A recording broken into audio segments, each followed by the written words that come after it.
Citizenship by investment. What is it? How does it work? What are the costs? And what are the time frames? If you've been curious about how to get a second passport, what the process looks like, and whether ultimately it's worth the investment, you're in the right place. I'm going to break down what citizenship by investment is, how it works, the amount of money you need to invest, and how long it typically takes to get your second passport in your hand. Let's get started. So what is citizenship by investment? Simply put, CBI, or citizenship by investment, allows individuals to obtain citizenship in a country in exchange for a financial investment. This is often through direct government programs where applicants invest in real estate, local businesses, or make a donation to a quote-unquote national development fund. It goes by different names, but that's the general idea. It's a fast track to becoming a citizen without needing to live in a country for many years or marrying someone or whatever before applying for naturalization, which is the traditional route. So how exactly do these programs work?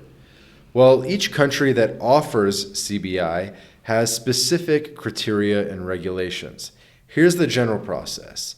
1, choose your country. Not every country in the world offers this option, obviously. Popular choices right now in 2024 include St. Kitts and Nevis, Dominica, Malta, Turkey, and Vanuatu. There's a couple others as well, and each has its own requirements and benefits. Number 2 is make a qualifying investment. The type of investment can vary, but common options include real estate.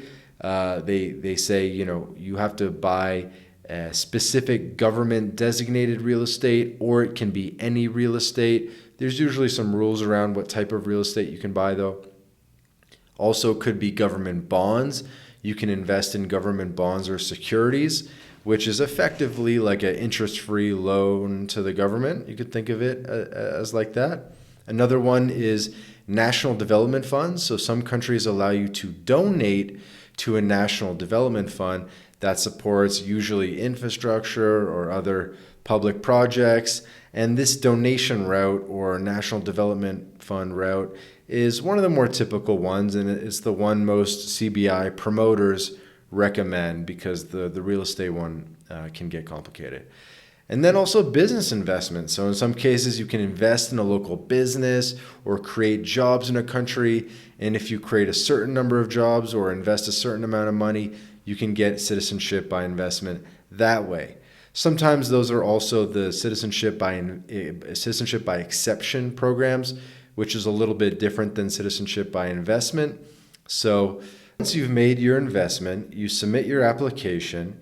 You'll go through due diligence, a background check, reference checks, and essentially they want to make sure that you're going to be a good citizen of the country, that you're not going to cause problems.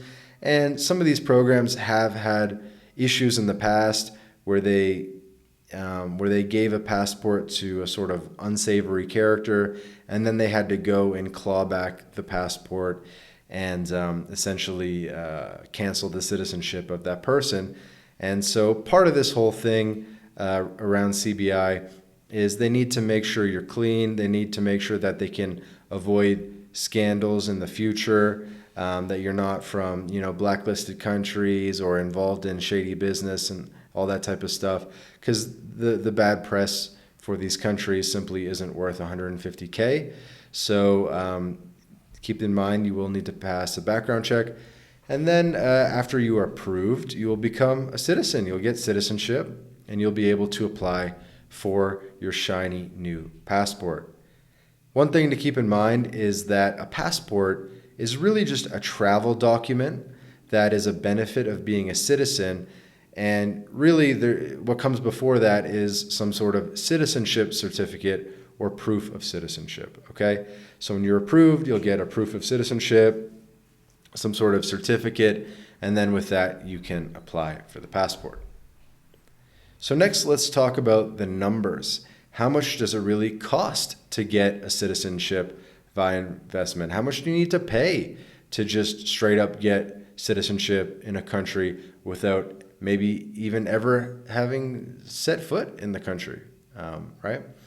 So obviously the amount depends on the country. So let's look at some examples. In St. Kitts and Nevis, as well as the other Caribbean countries offering CBI, they require a donation starting at around $150K or a real estate investment of usually over $200K. And if you're bringing a spouse, if you're bringing children, then that amount will increase a little bit as well. With a spouse and a family, maybe it starts at $180K and can easily go over $200K simply for the donation route. And by the way, a donation is a donation. You do not see that money back. On the higher end, we have Malta, the only European Union country with direct citizenship by investment, and they require a donation to the government fund. According to these notes of $600K, I thought it was closer to $900K.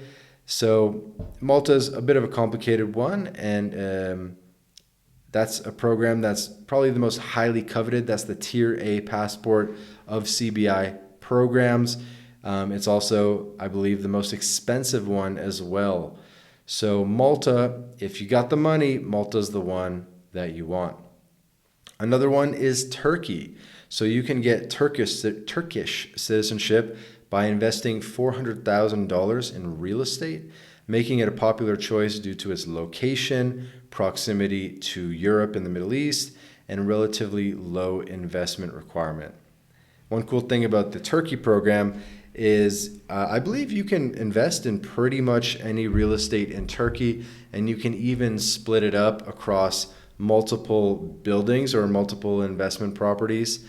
And this is in contrast to the CBI in the Caribbean, where in the Caribbean it's all government approved real estate projects, which is why typically the CBI promoters say, you know, in the Caribbean, don't do the real estate route. It's kind of a ripoff, just do the donation. Whereas in Turkey, seems like you can pretty much invest in anything. And so in that case, you know, you can find some deals, find good properties, find cash flow or somewhere to park some money, and you can get the citizenship. So these are just a few examples, but generally you can expect to invest anywhere from $150K to well over $1 million depending on the country and the type of citizenship that you choose, or the type of investment that you choose, rather. How long does it take? How long does it take to get citizenship by investment? Another great question, and probably one that's on a lot of people's minds, because a lot of people, let's be honest, procrastinate or things come up, or they have a strategic reason for needing this second passport. Maybe it's due to future capital gains tax on crypto, or a big exit from, you know, a venture-backed startup or something. And so some people have an urgent need to get the CBI, or, you know, the timeline can be very important. I highly encourage you, if you need something like this, if you need a second passport, or you anticipate that you're going to need one in the future, get it as soon as possible. Literally get it years in advance, because the investment is only going up. The cost of these programs is only going up. And it's one of those things where you'd rather have it and not need it than need it and not have it. And once you need it, it's usually too late. In any case, the faster programs, such as in the Caribbean, used to be like really fast, 3 to 6 months. I've heard that now things are a little bit slower in the Caribbean due to a combination of more due diligence and also higher demand.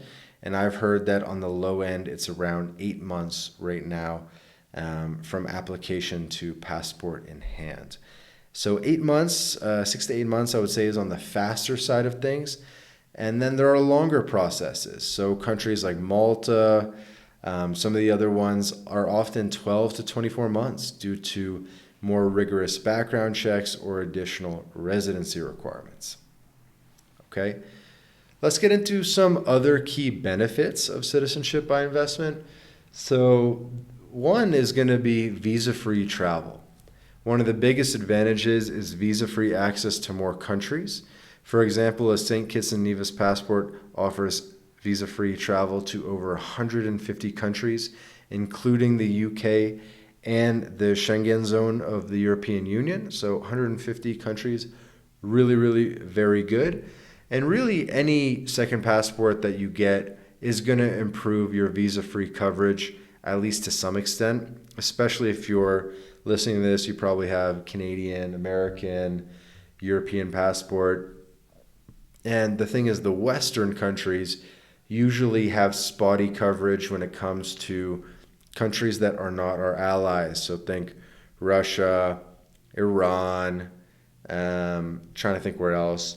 Usually there's funny, quirky ones where you get a little bit more visa-free. So in any case, having a second passport is definitely going to increase your visa-free travel coverage today, but also think about in the future, what are things going to look like in 20 years? Obviously very difficult to predict, but safe to say that having two passports, you'll have more visa-free coverage than simply having one passport. Another big benefit of CBI is the tax advantages. So some countries offer favorable tax regimes for new citizens, including no taxes on worldwide income, no capital gains tax, no inheritance tax. And I know that you might think just by becoming a citizen of a Caribbean country, now you never pay taxes ever again in your life. Unfortunately, it's not that simple. Simply by becoming a citizen of these countries doesn't necessarily mean that you're going to become a tax resident there.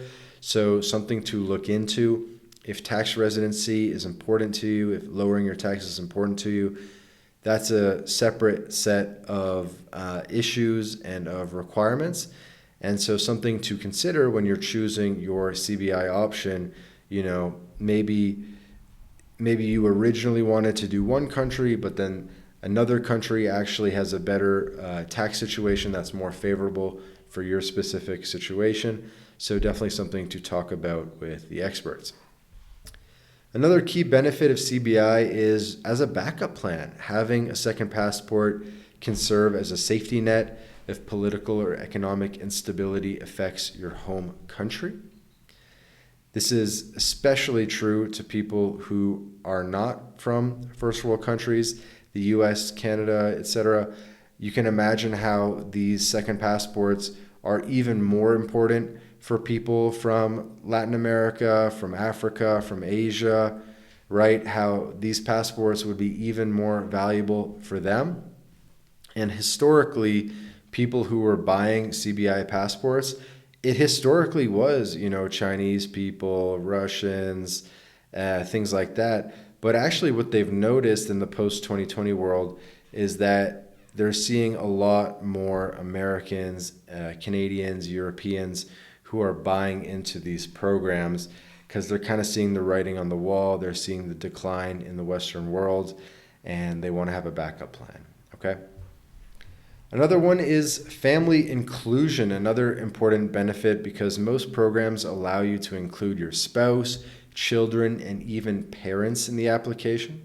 So this can lead to tons of benefits in the future for your kids, whether it be maybe education or their visa-free travel benefits, having a backup plan for them as well, having another country where you can legally live and you can move your family due to persecution or changing political climates or any number of things. So keep in mind that this CBI is not just for you as much as it's for you. Maybe it's even more important to your family, whether they realize it or not.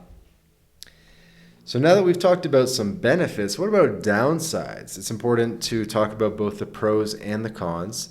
And while CBI offers many benefits, it's important to weigh the potential downsides. So I guess the number one downside is obviously cost. This is not a cheap option, and it's not just the initial investment. There's also legal services, legal fees, due diligence fees, and sometimes additional taxes on the investment. So keep that in mind, that the donation is not the only thing. Usually you're looking at additional fees tacked on of $20,000 to $30,000 at a minimum for the Caribbean options, and probably even more fees in some of the other countries. Okay. Another downside would be complexity, right? Navigating the requirements can be complex, the rule changes. So it's essential to work with professionals who specialize in these programs. Honestly, you couldn't do it yourself. You can't really just knock on the government's door and say, hey, can I donate? You pretty much have to go through a registered agent and a licensed professional. So something to keep in mind as well. Another one is reputation. So some view citizenship by investment programs as controversial, arguing that it commodifies something as significant as citizenship, something that should, normally be based on genuine ties to a country. However, for many, the benefits far outweigh these concerns. So all in all, is citizenship by investment worth it? If you're looking for more freedom, both in terms of travel and financial opportunities, then yes, citizenship by investment can be an excellent option for both yourself and your family. It's a significant investment, but the long-term benefits can provide peace of mind and greater mobility. And if it's not a significant investment for you, if 200K is not a significant investment for you, maybe you got $30+ million in the bank, I think it's pretty much a no-brainer. Like if you could give up 1% or less than 1% of your net worth to have a second passport for you and your entire family as a backup, as increased travel freedom, as all the benefits that a second passport can bring. I mean, I think it's an absolute no-brainer to give up some small percentage of the family fortune to make this a reality, because it's probably one of the most impactful things you can do for your family. Like, where if you had $30+ million, what's incrementally more valuable to your family? Having second passports or an extra 200K in the trust fund? I mean, I think it's kind of a no-brainer that the second passport would be more valuable. Okay? So that's a quick overview of citizenship by investment as a dominion, as a industry. If you're considering this path or want to learn more, you can book a call with MyLatinLife. We know all the top citizenship by investment people, both in the Caribbean as well as around the world, and we can put you on a plan to getting that second passport in your hands for yourself and your family. And if you have any questions or if you have any personal experiences that you want to share, leave a comment below on this video, and we'd be happy to, read about your experience and answer any questions that you might have. In future videos, I'll dive more into specifics about the specific programs. So please be sure to subscribe to the channel, because we're going to be dropping tons more content about residency, citizenship, and the many ways that you can create more freedom in your life. See you in the next video.